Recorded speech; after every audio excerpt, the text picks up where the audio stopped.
ಆತ್ಮೀಯರೇ, ಶನಿ ಕರ್ಮಫಲ ಎಂಬುದು ಜ್ಯೋತಿಷ್ಯದಲ್ಲಿ ಸಾಡೆ ಸಾತಿ, ಅಷ್ಟಮ ಶನಿ, ಪಂಚಮ ಶನಿ ಇತ್ಯಾದಿಗಳಂತೆ ಪ್ರತ್ಯೇಕ ಯೋಗ ಅಥವಾ ಅಧಿಕೃತ ತಾಂತ್ರಿಕ ಪದ ಅಲ್ಲ. ಇದು ಸಾಮಾನ್ಯವಾಗಿ ಶನಿಯ ಗೋಚಾರ, ದಶಾಭುಕ್ತಿ, ಅಂತರ್ದಶಾಭುಕ್ತಿ, ಜನ್ಮ ಕುಂಡಲಿಯಲ್ಲಿನ ಸ್ಥಾನ, ದೃಷ್ಟಿ ಹಾಗೂ ಕರ್ಮ ಸೂಚಕ ಭಾವಗಳ ಮೇಲೆ ಶನಿಯ ಪ್ರಭಾವದಿಂದ ವ್ಯಕ್ತಿಯ ಜೀವನದಲ್ಲಿ ಕರ್ಮಫಲಗಳು ತೀವ್ರವಾಗಿ ಅನುಭವಕ್ಕೆ ಬರುವ ಅವಧಿಯನ್ನೇ ಸೂಚಿಸಲು ಬಳಸುವಂತ ಅಭಿವ್ಯಕ್ತಿ ಶನಿ ಕರ್ಮ ಫಲ. ನೋಡಿ, ಈ ವಿಷಯವಾಗಿ ಈ ಒಂದು ವಿಡಿಯೋದಲ್ಲಿ ನಾನು ಸಂಪೂರ್ಣ ಮಾಹಿತಿಯನ್ನು ನಾನು ನಿಮ್ಮ ಮುಂದೆ ಬಿಚ್ಚಿಡುತ್ತಿದ್ದೇನೆ. ಶನಿ ಕರ್ಮಫಲ ಎಂದರೇನು? ಯಾರಿಗೆ ಸಂಭವಿಸುತ್ತದೆ? ಇದರ ಅವಧಿ ಎಷ್ಟು? ಈ ಸಮಯದಲ್ಲಿ ಏನೇನಾಗುತ್ತದೆ? ಅವರ ಜನ್ಮ ಕುಂಡಲಿ ಹೇಗಿರುತ್ತದೆ? ಯಾವ ನಕ್ಷತ್ರ, ರಾಶಿ, ಲಗ್ನಕ್ಕೆ ಇದು ಹೇಗೆ ಅನ್ವಯಿಸುತ್ತದೆ ಮತ್ತೆ ಹೇಗೆ ಅನ್ವಯಿಸುವುದಿಲ್ಲ?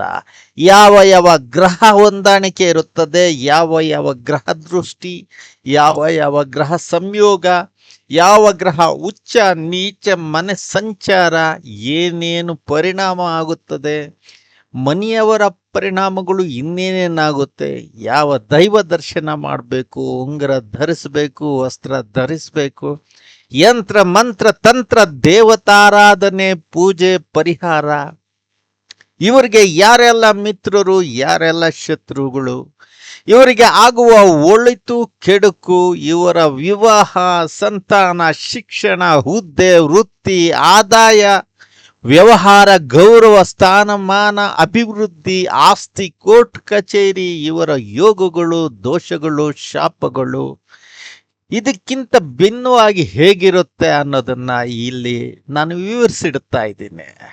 ಆತ್ಮೇರೆ, ನಾನು ನಿಮ್ಮೆಲ್ಲರ ಪ್ರೀತಿಯ KS ನರೇಂದ್ರ ಬಾಬು, ಅಡ್ವೊಕೇಟ್ ಹಾಗೂ ಅಸ್ಟ್ರಾಲಜರ್. ಇದು ನಿಮ್ಮ ಪ್ರೀತಿಯ ಅಚ್ಚುಮೆಚ್ಚಿನ ಯೂಟ್ಯೂಬ್ ಚಾನೆಲ್ ಆಸ್ಟ್ರೋ ಜಸ್ಟಿಸ್ 23. ಈ ಆಸ್ಟ್ರೋ ಜಸ್ಟಿಸ್ 23 ಮೂಲಕ ಈವರೆಗೂ ನಾನು ಸಾಕಷ್ಟು ವಿಷಯಗಳ ಕುರಿತು ವಿಡಿಯೋಗಳನ್ನು ಮಾಡಿದ್ದೀನಿ. ಅವುಗಳಲ್ಲಿ ಪ್ರಮುಖವು ಕುಜದೋಷ, ಪಿತೃದೋಷ, ನಾಗದೋಷ, ಸಾಡೆ ಸಾತ್ ಶನಿ, ಪಂಚಮ ಶನಿ, ಅಷ್ಟಮ ಶನಿ, ಮಕ್ಕಳಾಗದಿರುವುದು ಹೇಗೆ, ಮತ್ತೆ ಇತ್ತೀಚೆಗೆ ಹಲವಾರು ಹೊಸ ವಿಷಯಗಳ ಬಗ್ಗೆ ಕೂಡ ಮಾಡುತ್ತಾ ಶನಿ ಕಾಟದ ಬಗ್ಗೆ ಸವಿವರವಾಗಿ ನಿಮಗೆ ವಿವರಗಳನ್ನು ನೀಡುವ ಪ್ರಯತ್ನ ಕೂಡ ಮಾಡಿದ್ದೇನೆ.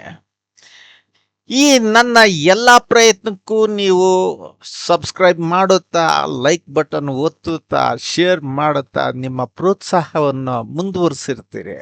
ನಿಮ್ಮ ಈ ಪ್ರೋತ್ಸಾಹದಿಂದ ಇನ್ನಷ್ಟು ಪ್ರೋತ್ಸಾಹಿತನಾಗಿ ಈಗ ನಾನು ನಿಮ್ಮ ಮುಂದೆ ಇಡುತ್ತಿರುವ ವಿಡಿಯೋ ಟೈಟಲ್ ಏನೆಂದರೆ ಶನಿ ಕರ್ಮ ಫಲ. ಆತ್ಮೀಯರೇ, ನಾವೀಗ ಈ ಶನಿ ಕರ್ಮ ಫಲ ಅಂದ್ರೆ ಏನು, ಹೇಗಿರುತ್ತೆ ಅಂತ ನೋಡೋಣ ಬನ್ನಿ. ನೋಡಿ ಆತ್ಮೀಯರೇ, ಒಬ್ಬ ವ್ಯಕ್ತಿ ಎಷ್ಟೇ ಬುದ್ಧಿವಂತನಾಗಿರ್ಲಿ, ಎಷ್ಟೇ ಶ್ರೀಮಂತನಾಗಿರ್ಲಿ, ಎಷ್ಟೇ ಅಧಿಕಾರಿ ಆಗಿರ್ಲಿ, ಒಂದ್ ಕಾಲ ಅನ್ನೋದು ಬರ್ತದೆ. ಅವನ ಹಣ ಕೆಲಸ ಮಾಡೋದಿಲ್ಲ, ಅವನ ಪರಿಚಯಗಳು ಸಹಾಯ ಮಾಡೋದಿಲ್ಲ, ಅವನ ಅಹಂಕಾರ ಉಳಿಯೋದಿಲ್ಲ. ಅವನ ಮುಂದೆ ನಿಂತಿರೋದು ಕೇವಲ ಅವನ ಕರ್ಮ. ಆ ಕರ್ಮದ ಲೆಕ್ಕ ಕೇಳುವ ನ್ಯಾಯಾಧೀಶ ಅವನು ಶಿಕ್ಷಿಸೋನಲ್ಲ, ಅವನು ಬರೀ ನ್ಯಾಯ ಮಾಡುವಂಥವನು, ಅವನೇ ಶನಿ. ಈ ಶನಿ ಕರ್ಮ ಫಲ ಅಂದ್ರೆ ಏನು? ಶನಿ ಶಿಕ್ಷಿಸೋ ವಿಗ್ರಹ ಅಲ್ಲ, ಶನಿ ನ್ಯಾಯಾಧೀಶ. ಸೂರ್ಯ ರಾಜನಾದರೆ, ಗುರು ಮಂತ್ರಿ ಆದರೆ, ಕುಜ ಸೇನಾಧಿಪತಿ ಆದರೆ, ಧರ್ಮ ನ್ಯಾಯಾಧೀಶ ಬಂದು ಶನಿ ಆಗಿರ್ತಾನೆ. ಅವನು ಕೊಡೋದು ಶಿಕ್ಷೆ ಅಲ್ಲ ಕಣ್ರಿ, ಕರ್ಮದ ಪ್ರತಿಫಲ. ಶನಿ ಯಾರಿಗೆ ಕರ್ಮ ಫಲ ಕೊಡ್ತಾನೆ ಅಂತ ನೋಡೋಣ. ಯಾರಿಗೂ ಇದು ತಪ್ಪಲ್ಲ. ರಾಜನಿಗೂ, ಭಿಕ್ಷುಕನಿಗೂ, ಸಾಧುವಿಗೂ, ಪಾಪಿಗೂ, ದೇವರ ಅವತಾರಕ್ಕೂ ಇದು ತಪ್ಪಿದ್ದೇ ಅಲ್ಲ. ಯಾಕಂದ್ರೆ ಪುರಾಣಗಳಲ್ಲಿ ಸಹ ಶನಿಯ ದೃಷ್ಟಿಯಿಂದ ತಪ್ಪಿಸಿಕೊಂಡ ಉದಾಹರಣೆ ಅನ್ನೋದೇ ಇಲ್ಲ ಅಂತ ಜನಪದ ನಂಬಿಕೆ ಹೇಳುತ್ತೆ. ಏನಿದು ಶನಿ ಕರ್ಮಫಲ? ಅದು ಯಾವಾಗ ಆರಂಭ ಆಗುತ್ತೆ? ಒಂದೇ ಕಾರಣದಿಂದಲ್ಲ, ಹಲವಾರು ಸಂದರ್ಭಗಳಲ್ಲಿ ಶನಿ ಕರ್ಮ ಫಲ ಬಲವಾಗಿ ವ್ಯಕ್ತ ಆಗಬಹುದು. 7.5 ಶನಿ, ಅಷ್ಟಮ ಶನಿ, ಅರ್ಧಾಷ್ಟಮ ಶನಿ, ಪಂಚಮ ಶನಿ, ಶನಿ ಮಹಾದಶ, ಶನಿ ಅಂತರ್ದೇಶ, ಶನಿ ಪ್ರತ್ಯಂತರ, ಶನಿ ಗೋಚಾರದಿಂದ ಲಗ್ನ, ಚಂದ್ರ ಅಥವಾ ದಶಮ ಭಾವಗಳ ಮೇಲೆ ಪ್ರಭಾವ, ಜನ್ಮ ಕುಂಡಲಿಯಲ್ಲಿನ ದುರ್ಬಲ ಶನಿ, ಕರ್ಮ ಸ್ಥಾನಗಳ ಮೇಲೆ ಶನಿಯ ತೀವ್ರ ದೃಷ್ಟಿ. ಈ ರೀತಿ ಶನಿ ತನ್ನ ಕರ್ಮ ಫಲನ ನೀಡೋಕೆ ಶುರು ಮಾಡ್ಬಿಡ್ತಾನೆ. ಎಷ್ಟಿರ್ಬೋದು ಈ ಅವಧಿ? ಈ ಅವಧಿ ಪರಿಸ್ಥಿತಿಯ ಮೇಲೆ ಅವಲಂಬಕ್ತಾಗಿರುತ್ತೆ. ಕೆಲವು ಬಾರಿ 2.5 ವರ್ಷ, ಕೆಲವು ಬಾರಿ 7.5 ವರ್ಷ, ಶನಿ ಮಹಾದಶೆಯಲ್ಲಿ 19 ವರ್ಷ, ಅಂತರ್ದೇಶದಲ್ಲಿ ಕೆಲವು ತಿಂಗಳುಗಳು. ಈಗ ಶನಿ ಪ್ರತಿ ಪರಿಸ್ಥಿತಿಯ ಮೇಲೆ ಅವಲಂಬಿಸಿರುತ್ತೆ. ಯಾರಿಗೆ ಈ ಶನಿ ಕರ್ಮ ಫಲ ಜಾಸ್ತಿ ಇರುತ್ತೆ? ನೋಡಿ ಆತ್ಮೀಯರೇ, ಶನಿ ದುರ್ಬಲನಾಗಿದ್ರೆ, ಮೇಚದಲ್ಲಿ ನೀಚನಾಗಿದ್ರೆ, ಸೂರ್ಯನದೊಂದಿಗೆ ಅತಿ ಸಮೀಪದಲ್ಲಿದ್ದರೆ, ರಾಹು ಕೇತು ಇಂದ ಪೀಡಿತನಾಗಿದ್ದರೆ, ಪಾಪ ಕರ್ತರಿಯಲ್ಲಿದ್ದರೆ, ಷಷ್ಠಿ ಅಷ್ಟಮ ದ್ವಾದಶ ಫಲಗಳಲ್ಲಿ ತೀವ್ರ ಪೀಡೆಯಾಗಿದ್ರೆ, ದಶಮ ಭಾವ ಹಾನಿಯಾಗಿದ್ರೆ, ಆ ಟೈಮಲ್ಲಿ ಶನಿ ಕಬಡ್ಡಿ ಆಡಿಸ್ತಾನೆ. ಶನಿ ಬಲಿಷ್ಠನಾಗಿದ್ರೆ ನೋಡಿ ಆತ್ಮೀಯರೇ, ಅದನ್ನು ನೋಡೋಣ. ತುಲಾದಲ್ಲಿ ಶನಿ ಹುಚ್ಚನಾಗಿರ್ತಾನೆ. ಸ್ವರಾಶಿಗಳಾದಂತ ಮಕರ ಅಥವಾ ಕುಂಭದಲ್ಲೂ ಅವನು ಬಲಿಷ್ಠನಾಗಿರ್ತಾನೆ. ಕೇಂದ್ರ ಅಥವಾ ತ್ರಿಕೋಣದಲ್ಲಿ ಶುಭ ಫಲ ನೀಡ್ತಾನೆ. ಗುರುವಿನ ಶುಭ ದೃಷ್ಟಿ ಇದ್ರೆ, ಯೋಗಕಾರಕ ಸ್ಥಿತಿ ಇದ್ರೂ ಕೂಡ ಶನಿ ಮೊದಲು ಪರಿಶ್ರಮ ಕೊಡ್ಬೋದು, ಆದ್ರೆ ಅಂತವ್ರಿಗೆ ತುಂಬಾ ದೊಡ್ಡ ಫಲ ಅವನು ಕೊಟ್ಟೇ ಕೊಡ್ತಾನೆ. ಯಾವ ನಕ್ಷತ್ರಗಳಿಗೆ ಹೆಚ್ಚು ಅನುಭವ ಇದಾಗುತ್ತೆ? ನೋಡಿ, ಶನಿದೆ ಕೆಲವು ನಕ್ಷತ್ರಗಳಿದಾವೆ, ಅವೇ ಪುಷ್ಯ, ಅನುರಾಗ, ಉತ್ತರ ಭಾದ್ರ. ನೋಡಿ, ಈ ನಕ್ಷತ್ರದವರಿಗೆ ಶನಿಯ ಪಾಠಗಳು ಜೀವನದಲ್ಲಿ ಹೆಚ್ಚು ಸ್ಪಷ್ಟವಾಗಿ ಅನುಭವವಾಗ್ತವೆ. ಇನ್ನು ಶನಿ ದೃಷ್ಟಿ ಹೇಗಿರುತ್ತೆ? ಶನಿದು ವಿಶೇಷ ದೃಷ್ಟಿ 3ನೇ ಮನೆಯಲ್ಲಿ, 7ನೇ ಮನೆಯಲ್ಲಿ, 10ನೇ ಮನೆಯಲ್ಲಿ. ಈ ದೃಷ್ಟಿಗಳು ಬೀಳುವ ಭಾವಗಳ ಫಲಗಳನ್ನು ನಿಧಾನವಾಗಿ ಶಿಸ್ತಿನಿಂದ ಕರ್ಮಾನುಸಾರವಾಗಿ ರೂಪಿಸ್ತದೆ. ಯಾವ ಗ್ರಹ ಸಂಯೋಗಗಳು ಹೇಗಿರುತ್ತೆ ಅಂತ ನೋಡೋಣ. ಶನಿ ಮತ್ತೆ ಗುರು ಧರ್ಮ ಮತ್ತೆ ನ್ಯಾಯ ಆಗಿರ್ತದೆ. ಶನಿ ಮತ್ತೆ ಶುಕ್ರ ಸಂಪತ್ತು ತಡವಾಗಿ ಬರುತ್ತೆ. ಶನಿ ಮತ್ತು ಬುಧ ಲೆಕ್ಕ, ಆಡಳಿತ, ಕಾನೂನು ಅಲ್ಲಿರುತ್ತೆ. ಶನಿ ಕುಜ ಜೊತೆ ಇದ್ರೆ ಘರ್ಷಣೆ, ಅಪಘಾತ, ಆಸ್ತಿ ಜಗಳ ನಡೆಯುತ್ತೆ. ಶನಿ ಸೂರ್ಯನ ಜೊತೆ ಇದ್ರೆ ತಂದೆ, ಅಧಿಕಾರ, ಸರ್ಕಾರಿ ಸಮಸ್ಯೆಗಳು ಎದುರು ನಿಲ್ತವೆ. ಶನಿ ಚಂದ್ರನ ಜೊತೆ ಇದ್ರೆ ಮಾನಸಿಕ ಒತ್ತಡ, ಏಕಾಂತ ಅನ್ನೋದು ಕಂಡು ಬರ್ತದೆ. ಶನಿ ರಾಹು ಜೊತೆ ಇದ್ರೆ ಅಸಾಮಾನ್ಯ ಕರ್ಮ, ವಿದೇಶ, ರಾಜಕೀಯ, ಅನಿರೀಕ್ಷಿತ ಏರಿಳಿತಗಳು ಕಾಣಿಸ್ತವೆ. ಶನಿ ಕೇತು ಜೊತೆ ಇದ್ರೆ ವೈರಾಗ್ಯ, ಆಧ್ಯಾತ್ಮಿಕತೆ, ಬಿಡುವ ಕಲಿಕೆ ಆಗಿರ್ತದೆ. ಈ ಶನಿ ಕರ್ಮ ಫಲ ಜೀವನದ ಮೇಲೆ ಏನ್ ಪರಿಣಾಮ ಬೀಳುತ್ತೆ ಅಂತ ನೋಡೋಣ. ನೋಡಿ, ವಿವಾಹದ ವಿಷಯದಲ್ಲೇ ಅದು ತಡವಾಗಿ ಮಾಡ್ತದೆ, ಆದರೆ ಸ್ಥಿರವಾದ ವಿವಾಹನ ಕೊಡುತ್ತದೆ. ಸಂತಾನ ವಿಷಯದಲ್ಲೂ ತಡವಾಗಿ ಮಕ್ಕಳಾಗ್ತವೆ, ಆದರೆ ಜವಾಬ್ದಾರಿ ಅನ್ನೋದನ್ನ ನೀಡುತ್ತದೆ. ಶಿಕ್ಷಣ ವಿಷಯದಲ್ಲೂ ಅಷ್ಟೇ ನಿಧಾನ, ಆದರೆ ಆಳವಾದ ಜ್ಞಾನ ಕೊಡ್ತಾನೆ. ಉದ್ಯೋಗ ವಿಷಯದಲ್ಲೂ ಅಷ್ಟೇ ಆರಂಭದಲ್ಲಿ ಕಷ್ಟ, ಆದರೆ ನಂತರ ಶಾಶ್ವತ ಸ್ಥಾನ. ಇನ್ನು ವ್ಯಾಪಾರ ನಿಧಾನ ಬೆಳವಣಿಗೆ, ಆದಾಯ ತಡವಾಗಿ ಆದರೆ ದೀರ್ಘಕಾಲ. ಗೌರವ ವಯಸ್ಸಿನೊಂದಿಗೆ ಏರ್ತಾ ಹೋಗುತ್ತೆ, ಆಸ್ತಿ ನಿಧಾನವಾಗಿ ಬಂದು ಸೇರುತ್ತೆ. ಕೋರ್ಟ್ ವಿಳಂಬ ಆದರೆ ನ್ಯಾಯ ಸಾಧ್ಯತೆ ಆಗ್ತದೆ.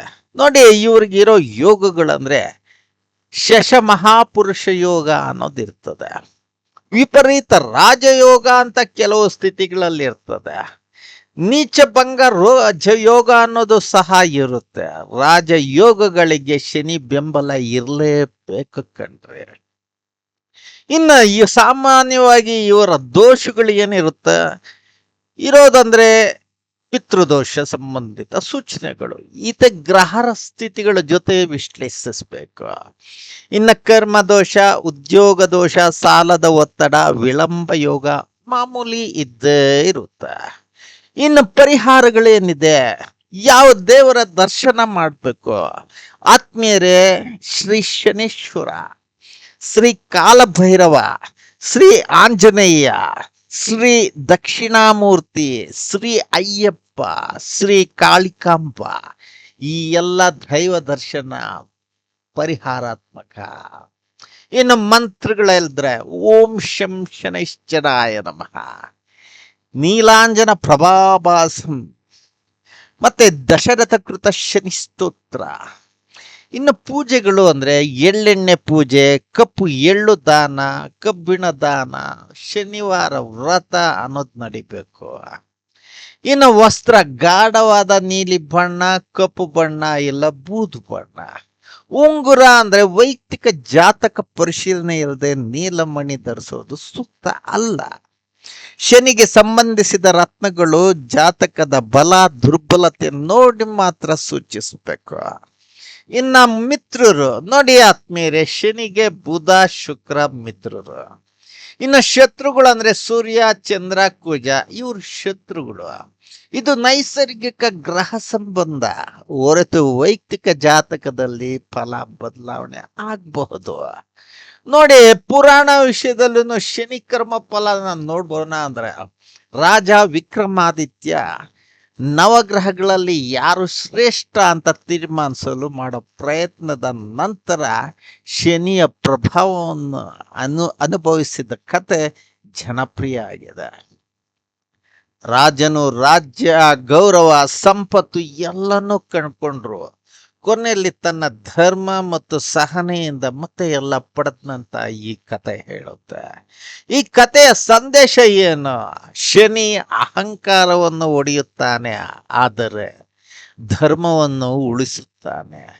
ನೋಡಿ ಆತ್ಮೇರಿ, ಇದಕ್ಕಿರೋ ನಾಣ್ಣುಡಿಗಳು ಏನಂದ್ರ ಕರ್ಮ ತಪ್ಪದು, ಬಿತ್ತಿದಂತೆ ಕೊಯ್ಯಬೇಕು, ತಡವಾದ ನ್ಯಾಯವೂ ನ್ಯಾಯವೇ, ಸಹನೆಯ ಫಲ ಸಿಹಿ, ಕಷ್ಟವಿಲ್ಲದೆ ಕೀರ್ತಿ ಇಲ್ಲ, ನಿಧಾನವೇ ನಿಜವಾದ ವೇಗ. ಜನಪದ ಮಾತೊಂದು ಈಗ ಜ್ಞಾಪಿಸ್ಕೋಬೇಕು. ಶನಿ ಬಾಗಿಲು ತಟ್ಟಿದಾಗ ಹಣವೂ ಮಾತನಾಡುವುದಿಲ್ಲ, ಹುದ್ದೆಯೂ ಉಳಿಯುವುದಿಲ್ಲ, ಕರ್ಮವೇ ಸಾಕ್ಷಿಯಾಗಿ ನಿಂತುಕೊಳ್ಳುತ್ತದೆ. ಈ ಶನಿ ಕರ್ಮಫಲ ಹೇಗೆ ಭಿನ್ನ ನೋಡಿ. 7.5 ಚಂದ್ರ ರಾಶಿಯನ್ನು ಆಧರಿಸಿ 7.5 ವರ್ಷದ ಗೋಚಾರನ ಹೇಳ್ತಾರೆ. ಅಷ್ಟಮ ಶನಿಯಲ್ಲಿ ಚಂದ್ರನಿಂದ 8ನೇ ಸ್ಥಾನದಲ್ಲಿನ ಶನಿ ಗೋಚಾರನ ಹೇಳ್ತಾರೆ. ಪಂಚಮ ಶನಿಯಲ್ಲಿ ಚಂದ್ರ ರಾಶಿಯಿಂದ 5ನೇ ಸ್ಥಾನದಲ್ಲಿನ ಶನಿ ಗೋಚಾರನ ಹೇಳ್ತಾರೆ. ಆದರೆ ಶನಿ ಕರ್ಮ ಫಲ ಇವುಗಳ ಜೊತೆಗೆ ದಶ, ಅಂತರ್ದಶ, ಜನ್ಮ ಕುಂಡಲಿನಿಯ ಶನಿಯ ಸ್ಥಾನ, ದೃಷ್ಟಿ, ಯೋಗಗಳು ಮತ್ತು ವ್ಯಕ್ತಿಯ ಪೂರ್ವ ಕರ್ಮಗಳ ಸಂಯುಕ್ತ ಪರಿಣಾಮವಾಗಿ ಅನುಭವವಾಗುವ ಜೀವನ ಪಾಠಗಳ ಅವಧಿಯಾಗಿರುತ್ತೆ. ಆತ್ಮೀಯರೇ, ಶನಿ ನಮ್ಮ ಜೀವನವನ್ನು ಹಾಳು ಮಾಡಲು ಬರುವುದಿಲ್ಲ, ನಮ್ಮ ಕರ್ಮದ ಕನ್ನಡಿಯನ್ನು ನಮ್ಮ ಮುಂದಿಡಲು ಬರುತ್ತಾನೆ. ಅಹಂಕಾರವನ್ನು ಕರಗಿಸಿ, ಶಿಸ್ತನ್ನು ಕಲಿಸಿ, ಪರಿಶ್ರಮಕ್ಕೆ ಮೌಲ್ಯವನ್ನು ಕಲಿಸಿ, ನ್ಯಾಯಯುತವಾದ ಫಲ ನೀಡುತ್ತಾನೆ. ಶನಿಯ ಪರೀಕ್ಷೆಯಲ್ಲಿ ಸೋತವರೇ ದುಃಖವನ್ನು ಮಾತ್ರ ಕಾಣುತ್ತಾರೆ, ಆದರೆ ಶನಿಯ ಪಾಠವನ್ನು ಕಲಿತವರು ತಡವಾದರೂ ಶಾಶ್ವತವಾದ ಗೌರವ, ಸ್ಥಿರವಾದ ಸಂಪತ್ತು, ನಿಜವಾದ ಯಶಸ್ಸನ್ನು ಪಡಿತಾರೆ. ಆದ್ದರಿಂದ ಶನಿಯನ್ನು ಭಯಪಡುವುದಕ್ಕಿಂತ ಧರ್ಮ, ಪರಿಶ್ರಮ ಮತ್ತು ಸತ್ಯದ ಮಾರ್ಗವನ್ನು ಹಿಡಿಯುವುದು ಶನಿಗೆ ಸಲ್ಲಿಸುವ ಅತ್ಯುತ್ತಮ ಪೂಜೆ ಆಗಿರುತ್ತೆ. ಆತ್ಮೀಯರೇ, ನಾನು ನಿಮ್ಮೆಲ್ಲರ ಅಚ್ಚುಮೆಚ್ಚಿನ KS ನರೇಂದ್ರ ಬಾಬು. ನೀವು ನಿಮ್ಮ ಜೊತೆ ಮಾತನಾಡೋದಕ್ಕೆ ಇಷ್ಟೊತ್ತು ನನಗೆ ಅವಕಾಶ ನೀಡಿರೋದಕ್ಕೆ ನಾನು ನಿಮಗೆ ಸದಾ ಚಿರಋಣಿ ಆಗಿರ್ತೇನೆ. ನೋಡಿ, ಶನಿ ಕರ್ಮ ಫಲಕ್ಕೆ ಸಂಬಂಧಿಸಿ ಎಲ್ಲ ಮಾಹಿತಿನೂ ನಾನು ನೀಡಿದ್ದೀನಿ ಅಂತ ನಾನು ಭಾವಿಸಿದ್ದೀನಿ. ಇನ್ನು ಹೆಚ್ಚಿನ ಮಾಹಿತಿ ಬೇಕೆಂದ್ರೆ ನನಗೆ ಕಾಮೆಂಟ್ ಮಾಡಿ, ಫೋನ್ ಮಾಡಿ, ಮೆಸೇಜ್ ಮಾಡಿ. ನೀವು ನಿರೀಕ್ಷಿಸಿದ, ನೀವು ಕೋರಿದ ಎಲ್ಲ ಮಾಹಿತಿನ ಮುಂದಿನ ವಿಡಿಯೋಗಳಲ್ಲಿ ಖಂಡಿತ ನೀಡ್ತೇನೆ. ನಿಮ್ಮ ಪ್ರೋತ್ಸಾಹ, ಬೆಂಬಲ, ಆಶೀರ್ವಾದ ಇದೇ ರೀತಿ ಸದಾ ಇರಲಿ. ನೀವು ನನ್ನ ಈ ಆಸ್ಟ್ರೋ ಜಸ್ಟಿಸ್ 23 ಚಾನಲ್ಗೆ ಸಬ್ಸ್ಕ್ರೈಬ್ ಮಾಡಿ, ಶೇರ್ ಮಾಡಿ, ಲೈಕ್ ಮಾಡಿ. ನಿಮ್ಮ ನೆಂಟರು, ಗೆಳೆಯರಿಗೂ ಶೇರ್ ಮಾಡಿ, ಸಬ್ಸ್ಕ್ರೈಬ್ ಮಾಡೋಕ್ಕೆ ಹೇಳಿ, ಲೈಕ್ ಮಾಡೋಕ್ಕೆ ಹೇಳಿ. ಇದೇ ಈ ನಿಮ್ಮ ಪ್ರೋತ್ಸಾಹನ ನಾನು ಸದಾ ನೆನೆಸುತ್ತಾ ಮುಂದೆ ಇನ್ನ ಹೆಚ್ಚಿನ ವಿಷಯಗಳನ್ನ ನಿಮ್ಮ ಮುಂದೆ ಇಡೋದಕ್ಕೆ ನಾನು ಟ್ರೈ ಮಾಡ್ತೀನಿ. ನೋಡಿ, ಶನಿ ಅಂದ್ರೆ ಯಾರು, ಶನಿ ದೇವರ ಜನನ ಹೇಗಾಯ್ತು, ಸೂರ್ಯದೇವ ಮತ್ತೆ ಸಂಜ್ಞೆ ಛಾಯಾದೇವಿ ಯಾರು, ಶನಿಯ ಬಾಲ್ಯ ಏನು, ಶನಿಯ ಮೊದಲನೇ ದೃಷ್ಟಿ ಏನು, ಶಿವನ ವರ ಏನು, ಯಮನಿಗಿಂತ ಶನಿ ಹೇಗೆ ವಿಭಿನ್ನ, ಏಕೆ ಶನಿ ನಿಧಾನವಾಗಿ ಸಂಚರಿಸ್ತಾನೆ, ಏಕೆ ಕಪ್ಪು ಬಣ್ಣ ಇರ್ತಾನೆ, ಏಕೆ ಕಾಗೆನೆ ವಾಹನ ಆಗಿರ್ತದೆ, ಕಬ್ಬಿಣನೇ ಏಕೆ, ಎಳ್ಳೆ ಏಕೆ, ಎಣ್ಣೆನೇ ಏಕೆ, ಈ ಎಲ್ಲಾ ವಿಷಯಗಳನ್ನ ನಾವು ಮುಂದಿನ ಸಂಚಿಕೆಯಲ್ಲಿ ವಿವರವಾಗಿ ಮಾತನಾಡೋಣ. ಅಲ್ಲಿವರೆಗೂ ಬಾಯ್, ನಮಸ್ಕಾರ.